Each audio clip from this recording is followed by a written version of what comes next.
Dear student, उम्मीद आप खैरियत से होंगे। आज की वीडियो में क्लास 6 का unit number 6 ratio and proportion उसकी एक्सरसाइज 6.2 का 6 से ऑनवर्ड 12 तक जितने भी क्वेश्चन हैं उनको सॉल्व करेंगे। 6.2 के पहले 5 क्वेश्चन उनकी वीडियो में अपलोड कर चुका हूं। क्लास 6 की मैथ की प्लेलिस्ट में मौजूद है।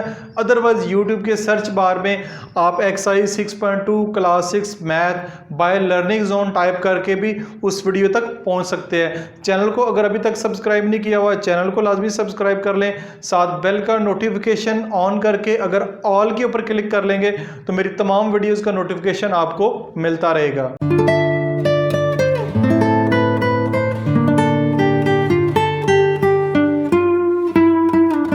अच्छा जी, क्वेश्चन नंबर 6 को सॉल्व करने से पहले दो बेसिक कॉन्सेप्ट है, उनका सीखना ज़रूरी है। डायरेक्ट प्रोपोर्शन क्या होती है और इन्वर्स प्रोपोर्शन क्या होती है। ठीक है, डायरेक्ट प्रोपोर्शन की अगर बात करते हैं, direct proportion is a relation in which one quantity increase or decrease in the same proportion by increasing or decreasing the other quantities. यानी कि एक क्वांटिटी है जिस हिसाब से वो इंक्रीज़ कर रही है डिक्रीज़ कर रही है, इसी के साथ दूसरी क्वांटिटी भी उसी हिसाब से इंक्रीज़ करेगी और डिक्रीज़ करेगी। इसको एक एग्जांपल के ज़रिए समझते हैं। The price of one chewing gum is ₹5, यानी एक च्युइंगम है उसकी कीमत ₹5 है। What is the price of 2, दो की कितनी होगी, तीन की कितनी होगी और चार की प्राइस कितनी होगी। यानी अगर एक की प्राइस ₹5 है, दो की प्राइस ₹10 है, तीन की प्राइस ₹15 है, चार की प्राइस ₹20 और पाँच की प्राइस ₹25 है। ये बेसिकली डायरेक्ट प्रोपोर्शन कहलाता है, जिसमें एक क्वांटिटी की कीमत बढ़ रही है, यानी ये क्वांटिटी बढ़ रही है, 1 से 5 हो गई है, उसी तरह उसकी प्राइस भी बढ़ती जा रही है। ठीक है, एक चीज़ बढ़ रही है साथ दूसरी चीज़ भी बढ़ेगी। अगर एक चीज़ कम हो रही है साथ दूसरी चीज़ भी कम होगी तो ये आपकी डायरेक्ट प्रोपोर्शन कहलाएगी। ये उम्मीद है डायरेक्ट प्रोपोर्शन आपको समझ आ गई होगी। अब बात आती है इनवर्स प्रोपोर्शन क्या होती है। इनवर्स प्रोपोर्शन है, inverse proportion is a relation in which one quantity increase by decreasing the other quantity. यानी एक क्वांटिटी अगर बढ़ रही है तो दूसरी क्वांटिटी जो है वो डिक्रीज करेगी, and the same quantity decrease, अगर जो क्वांटिटी डिक्रीज कर रही है साथ दूसरी क्वांटिटी इंक्रीज कर जाएगी। ये उसकी अपोजिट है। एक एग्जांपल के ज़रिए समझते हैं। Salim factory is 100 kilometre away from his house. Salim की जो फैक्ट्री है वो 100 किलोमीटर दूर है उसके घर से। तो अगर वो अपनी गाड़ी पे जाता है तो अगर वो स्पीड रखता है 40 किलोमीटर पर आवर तो उसको 150 मिनट लगेंगे। जैसे ही उसने स्पीड बढ़ाई 50 किलोमीटर पर आवर की तो टाइम कम हो जाएगा, स्पीड ज़्यादा की है तो वो जल्दी पहुंच जाएगा, 120 मिनट में पहुंच जाएगा। जैसे स्पीड 60 किलोमीटर पर आवर की तो वो 100 मिनट में पहुंच जाएगा। और एज इट इज़ जैसे ही उसने 100 किलोमीटर पर आवर की स्पीड की तो वो जस्ट 60 मिनट में पहुंच जाएगा। इससे मुराद ये है कि जैसे जैसे स्पीड बढ़ रही है टाइम जो है वो कम हो रहा है, एक क्वांटिटी बढ़ रही है दूसरी क्वांटिटी कम हो रही है। इस तरह अपोजिट चलें तो ये अगर स्पीड कम करते जाएं, जैसे स्पीड कम करते जाएंगे तो टाइम जो है वो ज़्यादा लगता जाएगा। इसलिए जब भी ये स्टेटमेंट वाले क्वेश्चन सॉल्व करेंगे इसमें आपको पता होना चाहिए कि कौन सा क्वेश्चन इनवर्स प्रोपोर्शन का है और कौन सा क्वेश्चन डायरेक्ट प्रोपोर्शन का है। दोनों क्वेश्चन को थोड़ा डिफरेंट एक मेथड है उससे सॉल्व करेंगे। तो उम्मीद है आपको इनवर्स और डायरेक्ट प्रोपोर्शन की अच्छे से समझ आ गई होगी। अब हम एक्सरसाइज के क्वेश्चन की तरफ चलते हैं। क्वेश्चन नंबर 6 की स्टेटमेंट को देखते हैं। स्टेटमेंट वाले क्वेश्चन है। स्टेटमेंट क्वेश्चन को सॉल्व करने के जो दो बुनियादी ट्रिक्स हैं जो जिसके से क्वेश्चन आसान हो जाते हैं। सबसे पहला ट्रिक है कि सबसे पहले अपने क्वेश्चन को समझना है, क्वेश्चन को समझना है। जब तक आपको क्वेश्चन समझ नहीं आएगा आप स्टेटमेंट वाले क्वेश्चन सॉल्व नहीं कर सकते। सबसे पहला काम करते हैं क्वेश्चन को समझते हैं। इससे पहले आपने वीडियो के पहले हिस्से में उम्मीद है सीख लिया होगा डायरेक्ट वेरिएशन क्या होती है और इनवर्स प्रोपोर्शन या डायरेक्ट प्रोपोर्शन के बारे में डिटेल से आपको समझ आ गई होगी। अब उनकी हम क्वेश्चन सॉल्व करते हैं। If 150 shirts can be stitched on 6 sewing machines in a day, एक दिन के अंदर अगर 150 शर्ट सिलाई होती हैं, 6 सीविंग मशीन अगर काम कर रही हैं, 6 सिलाई मशीन, सीविंग मशीन से मुराद है 6 सिलाई मशीन काम कर रही हैं, एक दिन में वो 150 शर्ट सिलाई करती हैं। बताएं how many machines are require to stitch 225 shirts in a day. हम चाहते हैं कि 150 की बजाय 225 शर्ट्स जो हैं उनको सिलाई करें, तो उसके लिए कितनी सेविंग मशीन चाहिए होगी। ये है क्वेश्चन की स्टेटमेंट। तो आप जानते हैं कि ये डायरेक्ट प्रोपोर्शन का क्वेश्चन है। जैसे ही आपने 150 शर्ट्स के लिए 6 मशीन एक दिन के लिए आपने शर्ट्स की तादाद बढ़ानी है, शर्ट्स की तादाद बढ़ानी है तो ऑटोमेटिकली मशीन भी ज़्यादा चाहिए होगी। तो ये डायरेक्ट प्रोपोर्शन का क्वेश्चन है। बेशक आप यहाँ पे लिख भी सकते हैं डायरेक्ट प्रोपोर्शन। ठीक है, ये डायरेक्ट प्रोपोर्शन का क्वेश्चन है। सबसे पहले आपके पास ऊपर क्या है, शर्ट्स, एक क्वांटिटी आपके पास क्या है, शर्ट्स, ठीक है। दूसरी क्या है आपके पास, सेविंग मशीन्स, दूसरी क्वांटिटी क्या है, सेविंग मशीन। शर्ट्स, अगर आपके पास 150 शर्ट्स हों, 150 शर्ट्स हों तो 6 सेविंग मशीन जो है वो एक दिन में सिलाई करती हैं, ठीक है, ये पहली बात। दूसरी बात क्या है, how many machines are required to stitch 225 shirts, हम 225 शर्ट्स को सिलाई करना चाहते हैं तो कितनी सिलाई मशीन हमें चाहिए होगी, वो हम एक्सपोज कर लेते हैं। जैसे कि मैंने बताया कि ये वाली क्वांटिटी अगर बढ़ रही है, ये वाली क्वांटिटी अगर बढ़ रही है तो ये वाली क्वांटिटी भी ऑटोमेटिकली बढ़ेगी।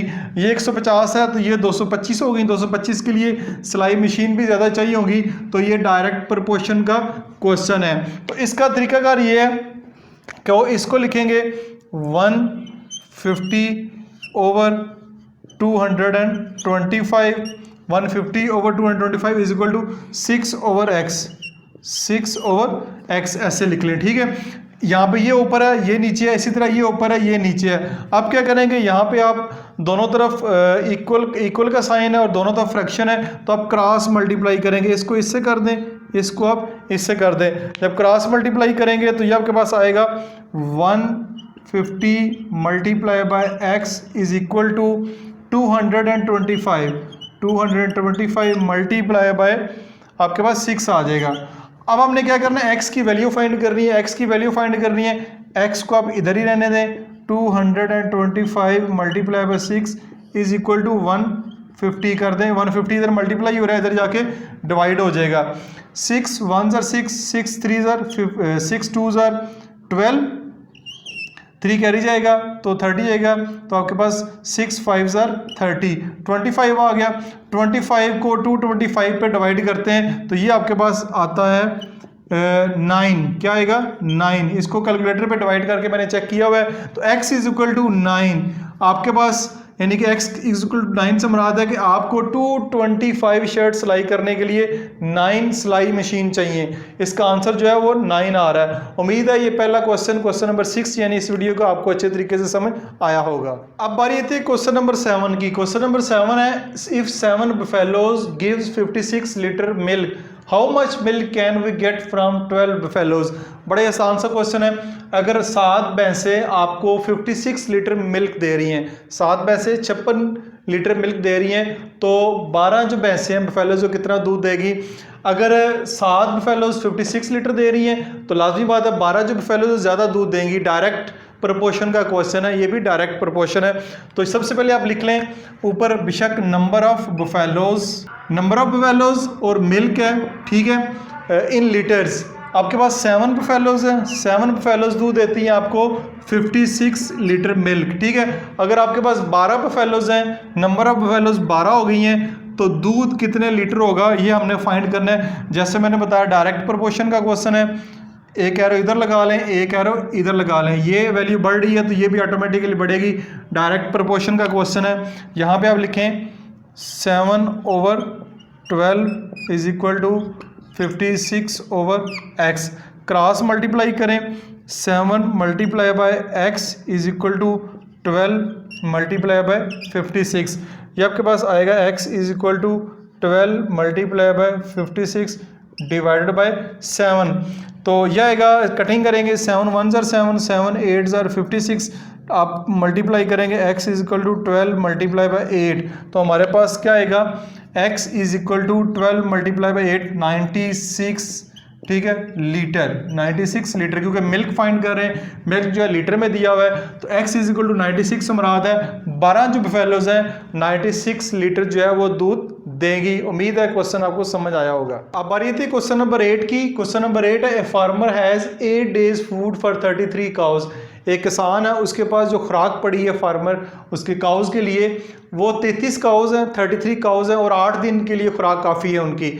ही बॉट 11 मोर काउज, उसने 11 काउ और ख़रीद लिए हैं, बताएं वो खुराक कितनी देर चलेगी। ठीक है, दो इसमें क्वांटिटी हैं, एक क्वांटिटी आपके पास है नंबर ऑफ डेज, ठीक है, एक क्वांटिटी है नंबर ऑफ डेज, ठीक है, और दूसरी क्वांटिटी है नंबर ऑफ काउज। ठीक है। कितनी काउज है, नंबर ऑफ काउज 33 काउज अगर उसके पास हो तो 8 दिनों के लिए उनकी खुराक काफ़ी है। ही बॉट 11 मोर काउज, 33 उसके पास पहले ही थी, 11 उसने और ख़रीद ली, तो ये आपके पास कितनी होगी 44। अब उसके पास नंबर ऑफ काउज हैं वो 44 है। अब ये 44 जो है क्वेश्चन में आपको कहीं भी नज़र नहीं आ रहा लिखा हुआ, बच्चे पूछते हैं 44 कहाँ से आ गया, तो 44 ये है, 33 ये काउज हैं, 11 और ख़रीद लिए हैं, तो टोटल जो है 44 हो गई हैं। तो टोटल 44 है, तो नंबर ऑफ डेज फाइंड करने कितने दिन अब खुराक चलेगी। ठीक है, इनवर्स प्रोपोर्शन का क्वेश्चन बनेगा। क्यों बनेगा, जैसे काऊ की तादाद बढ़ गई तो नंबर ऑफ डेज जो है वो कम हो जाएंगे। क्यों कम हो जाएंगे, खुराक ज़्यादा जो है वो काऊ खाएंगी तो खुराक जल्दी ख़त्म हो जाएगी। तो ये आपका, ये अगर एरो नीचे आ रहा है तो ये एरो ऊपर की तरफ जा रहा है। ठीक है, ये यानी कम हो रही है। ये इनवर्स प्रोपोर्शन का क्वेश्चन है। इसमें आप क्या करेंगे, आप इसका रेसिप्रोकल करें, x/8, x ऊपर आएगा 8 नीचे आएगा, इसको आप वैसे का वैसे ही लिखेंगे 33/44। ठीक है, आप क्या करेंगे, क्रॉस मल्टीप्लाई करते हैं, इसको इससे मल्टीप्लाई करें, इसको इससे करें, तो ये आएगा x × 44 इज इक्वल टू 33 × 8। 44 इधर मल्टीप्लाई हो रहा है, इधर जाके क्या हो जाएगा, डिवाइड हो जाएगा, ये इधर जाके 44 डिवाइड हो जाएगा। अब कटिंग करते हैं, 11 4s are 44, 11 3s are 33, 4 1s are 4, 4 2s are 8, 3 2s are 6। तो आपके पास क्या आएगा, x is equal to 6 days. Number of days कितने हैं, डे 6, यानी कि काउ अगर 33 थी तो 8 दिन उनकी खुराक काफ़ी थी। काउ जैसे 44 हुई हैं, बड़ी हैं, तो नंबर ऑफ डेज जो अब जस्ट देखें कम हो गया, वो जो खुराक है 6 दिन के लिए काफ़ी होगी। ये क्वेश्चन नंबर आपका 8 भी क्लियर हो गया है। क्वेश्चन नंबर 9 है, if 40 worker do a work in 35 days. 40 worker, ठीक है, अगर एक काम को 35 दिनों में मुकम्मल करते हैं, in how many days will the same work, ठीक है, done by increasing 10 more worker. ये काम कितने दिनों में मुकम्मल होगा अगर 10 वर्कर और बढ़ा दिए जाएं। 40 पहले ही थे, 10 और बढ़ा दिए जाएं। दो इसमें क्वांटिटीज़ हैं। सबसे पहले की है नंबर ऑफ वर्कर, यहाँ पे लिख लें आप नंबर ऑफ वर्कर। दूसरी क्वांटिटी है नंबर ऑफ डेज, ठीक है। नंबर ऑफ वर्कर है 40, 40 वर्कर हैं तो 35 डेज में एक काम को मुकम्मल करते हैं। How many days will be the same work done, कितने दिन और लगेंगे अगर वर्कर जो है 10 बढ़ा दी जाए, इंक्रीजिंग 10 मोर वर्कर। 40 पहले ही हैं, 10 अगर और बढ़ाएंगे तो ये वर्कर कितने हो गए आप, 50 हो गए, 50 वर्कर। तो यहाँ पे आएगा नंबर ऑफ वर्कर 50 वर्कर उसी काम को कितने दिनों में मुकम्मल करेंगे। तो एक काम को 40 वर्कर अगर 35 दिन में मुकम्मल करते हैं, बंदे आपने 10 बढ़ा दिए, तो दिन बढ़ेंगे या कम होंगे। बिल्कुल ठीक बताया, ज़रा ज़ोर से बोलें। बिल्कुल सबने सुन लिया है। और नंबर ऑफ जो डेज हैं वो अब कम हो जाएंगे। कम क्यों हो जाएंगे, मजदूरों की तादाद बढ़ गई है तो ये नंबर ऑफ डेज जो है वो कम हो जाएंगे। इससे मुराद है इनवर्स प्रोपोर्शन का ये क्वेश्चन है। तो ये वाली वैल्यू अगर बढ़ रही है तो ये इस तरह कम होगी, यानी ये कम होगी ये बढ़ेगी। ठीक है, तो इसको सॉल्व करते हैं। 40/50, 40/50 is equal to x/35। Inverse proportion question, x ऊपर आएगा 35 नीचे आएगा, क्रॉस मल्टीप्लाई कर दें। x को 50 से मल्टीप्लाई करें, x × 50 is equal to 40 × 35। x की वैल्यू फाइंड करनी है, x को इधर ही रखें, 40 × 35 डिवाइडेड बाय 50। 0 को 0 से काट दें, ठीक हो गया। और 5 1s are 5, 5 7s are 35, 7 4s are 28। x is equal to 28। 28 क्या है, नंबर ऑफ डेज। तो इसके साथ जो उसकी यूनिट बनती है वो भी लिख दें 28 डेज। देखा आपने कि नंबर ऑफ डेज कम हो गए, जैसे आपने नंबर ऑफ वर्कर बढ़ाए हैं, नंबर ऑफ डेज जो है वो कम हो गए हैं। क्वेश्चन नंबर 9 भी आपका कंप्लीट हो गया है। क्वेश्चन नंबर 10 की बारी आती है। क्वेश्चन नंबर 10 की स्टेटमेंट है, Rahim paid his servant ₹750 for 1 week and 30 days. Rahim ने अपने सर्वेंट को, अपने मुलाजिम को 750 रुपये दिए। कितने दिन की उसने काम किया था, 1 वीक और 3 दिन उसने काम किया था। बताएं कितनी अमाउंट पे करेगा पूरे महीने के लिए।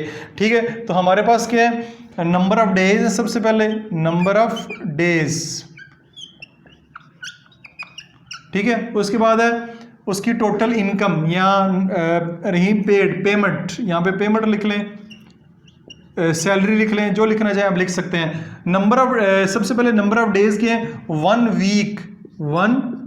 वीक एंड 3 डेज, ठीक है। 1 वीक 7 दिन जमा 3 दिन यानी कि 10 दिन कितने बनते हैं, 10 डेज बनते हैं।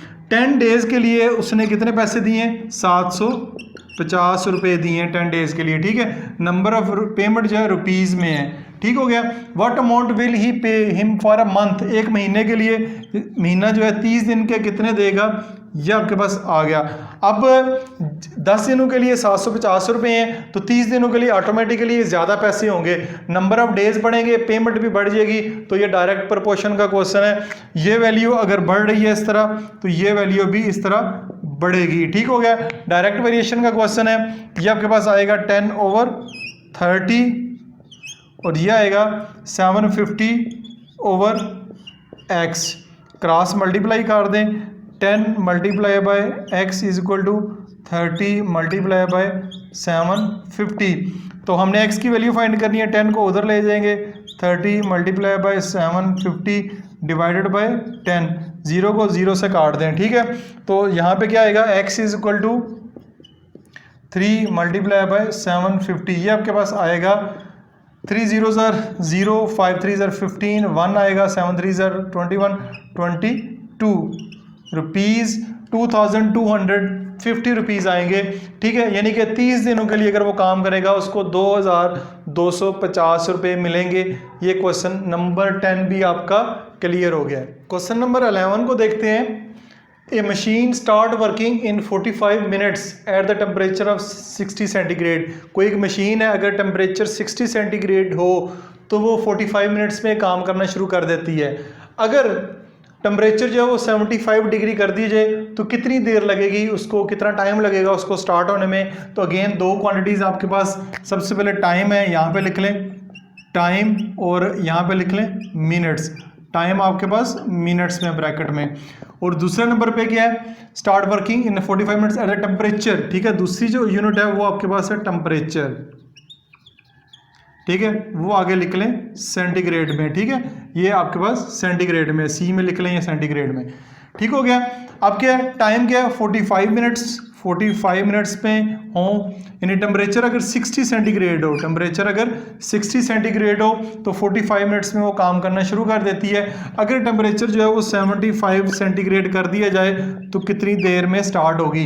तो ये आपके पास इनवर्स प्रोपोर्शन का क्वेश्चन है, यानी टेम्परेचर अगर कम है तो टाइम ज़्यादा लगेगा, जैसे टेम्परेचर आपने बढ़ा दिया है, ठीक है, टेम्परेचर आपने बढ़ा दिया है तो वो जल्दी जो है वो मशीन जो है वो स्टार्ट हो जाएगी फिर, ठीक है। तो इनवर्स प्रोपोर्शन का क्वेश्चन है, ये वाली यूनिट अगर कम हो रही है, ये वाली यूनिट उस तरह बढ़ रही है, ठीक है। तो हम x को ऊपर रखेंगे, x/45 इज इक्वल टू हमारे पास 60/75 आएगा। क्रॉस मल्टीप्लाई करें, x multiply by 75 is equal to 60 multiply by 45। तो x की वैल्यू 5 करनी है, 75 इधर आके क्या हो जाएगा, इसके नीचे आ जाएगा, ये आ गया, ठीक है। अब कटिंग करते हैं, 15 का टेबल डायरेक्ट पढ़ें, 15 4 ज़र 60, 15 5 ज़र 75, 5 1 ज़र 5, 5 9 ज़र 45, 9 को 4 से मल्टीप्लाई करेंगे तो ये आपके पास आएगा x is equal to 4 multiply by 9, यानी कि x is equal to 36 minutes, 36 minutes आएगा। अब अगर टेम्परेचर जो है इसका आप कर देते हैं 75 सेंटीग्रेड तो वो मशीन जो है जस्ट 36 मिनट में ही स्टार्ट हो जाएगी। क्वेश्चन नंबर 11 भी आपका कंप्लीट हो गया। इस यूनिट का और इस एक्सरसाइज का लास्ट क्वेश्चन, क्वेश्चन नंबर 12, मज़ेदार किस्म का क्वेश्चन है, गौर से देखिएगा। 72 person have enough food for 7 days. 72 total person है, उनके लिए जो खुराक पड़ी है वो 7 दिन के लिए उनके लिए काफ़ी है, ठीक है। बट आफ्टर 1 डे, लेकिन एक दिन गुजरने के बाद they decided to finish the food in 3 remaining days. वो चाहते हैं एक दिन गुजरने के बाद तो बाकी जो दिन 3 दिन के अंदर अंदर सारी खुराक ख़त्म की जाए, ठीक है। तो जब खुराक ख़त्म करना चाह रहे हैं, ऐसे मुराद है उनको ज़्यादा बंदे चाहिए होंगे, ठीक है। तो बताएं वो कितने और बंदे जो है इनवाइट करेंगे, ठीक हो गया। यहाँ पे 2 क्वांटिटीज़ हैं, सबसे पहले एक है नंबर ऑफ पर्सन, ठीक है, यहाँ पे लिख लें आप नंबर ऑफ पर्सन दूसरी है, ठीक है, नंबर ऑफ पर्सन, और 72% have enough food for 7 days, number of days. ठीक हो गया। 72% have enough food for 7 days but after 1 day, लेकिन एक दिन गुजरने के बाद they decided to finish the food in 3 remaining days. ठीक है, नंबर ऑफ जो पर्सन है वो तो 72 ही है। ठीक है, ठीक है, नंबर ऑफ डेज अब 7 नहीं लिखेंगे, नंबर ऑफ डेज 7 क्यों नहीं लिखेंगे, बट आफ्टर 1 डे, लेकिन एक दिन गुजरने के बाद उन्होंने डिसाइड किया है, तो हम एक दिन गुजर गया 7 की बजाय अब क्या कर देंगे, नंबर ऑफ डेज 6 कर देंगे, यानी 6 दिनों के लिए, यानी 72% के लिए 6 दिनों के लिए खुराक काफ़ी है, एक दिन गुजर गया वो शामिल नहीं करना। अब क्या करते हैं, उन्होंने कहा है कि to finish the food for remaining 3 days, आपने बाकी जो 3 दिन है, अगले 3 दिन है, उनके अंदर ये सारी खुराक ख़त्म करनी है। ठीक है, तो उसके लिए ज़्यादा बंदे चाहिए, कितने ज़्यादा बंदे चाहिए, कितने और बंदे उनको चाहिए, तो ये आपने फाइंड करना है। ठीक है, नंबर ऑफ डेज कम हुए, नंबर ऑफ डेज कम हुए तो ये आपके पास क्या हो जाएंगे, बढ़ जाएंगे, यानी कि आपने ये वाली एरो नीचे आएगी, ठीक है, ये वाली एरो नीचे आएगी, ये वाली एरो ऊपर जाएगी, ये आपका इन्वर्स प्रोपोर्शन का क्वेश्चन बन रहा है। तो x जो है इसको ऊपर लिखेंगे, x 72 नीचे लिखेंगे, ठीक है, इक्वल का साइन डालेंगे और 6/3 इसको सेम इट इज़ ऐसे लिख देंगे, क्रॉस मल्टीप्लाई करें, x multiply by 3 is equal to 6 multiply by 72। आपने x की वैल्यू फाइंड करनी है, 6 multiply by 72 divide by 3, 3 2 are 6, 2 को 72 से मल्टीप्लाई कर दें, क्या कर दें, मल्टीप्लाई कर दें, आपके पास 144 आएगा, 144, यहाँ पे क्या आ रहा है, 144 आ रहा है। ठीक हो गया। अब आपने क्या करना है, टोटल 3 दिनों के अंदर अगर खुराक ख़त्म करना चाह रहे हैं तो 144 जो है वो बंदे होने चाहिए, 144 पर्सन होने चाहिए, लेकिन उनका क्वेश्चन है for it they invited more person, how many person they invite, Majid कितने पर्सन इनवाइट करेंगे, 72 तो पहले ही मौजूद है, तो और कितने करेंगे, यहाँ पे लिखेंगे हाउ मैनी पर्सन इनवाइटेड। ठीक है, कितने चाहिए, 72 पहले ही मौजूद है, टोटल 144 चाहिए, तो आप क्या करेंगे, 144 माइनस 72 करेंगे तो ये आपके पास 72 आएगा, क्या आएगा, 72 पर्सन। ठीक है, 144 टोटल चाहिए लेकिन 72 पहले मौजूद है, तो 72 और आ जाएंगे, तो वो जो खाना है वो खुराक है रिमेनिंग 3 डेज़ के अंदर वो मुकम्मल हो जाएगी। इसी के साथ ही ना सिर्फ एक्सरसाइज मुकम्मल हो चुकी है बल्कि पूरा यूनिट भी आपका मुकम्मल हो चुका है। इसके अलावा कमेंट्स में बताइएगा कि इस एक्सरसाइज के कौन से क्वेश्चन आपको आसान लगे हैं, क्यों कौन से क्वेश्चन मुश्किल लगे हैं और मेरा मेथड आपको कैसा लगे। इसके साथ साथ जो चैप्टर सीरीज़ मैंने शुरू की हुई है, चैप्टर सीरीज़ का आपको किस हद तक फ़ायदा हो रहा है, वीडियो के नीचे लाइक और कमेंट करके ज़रूर बताइएगा। अपना ख्याल रखिएगा। खुदा हाफिज़।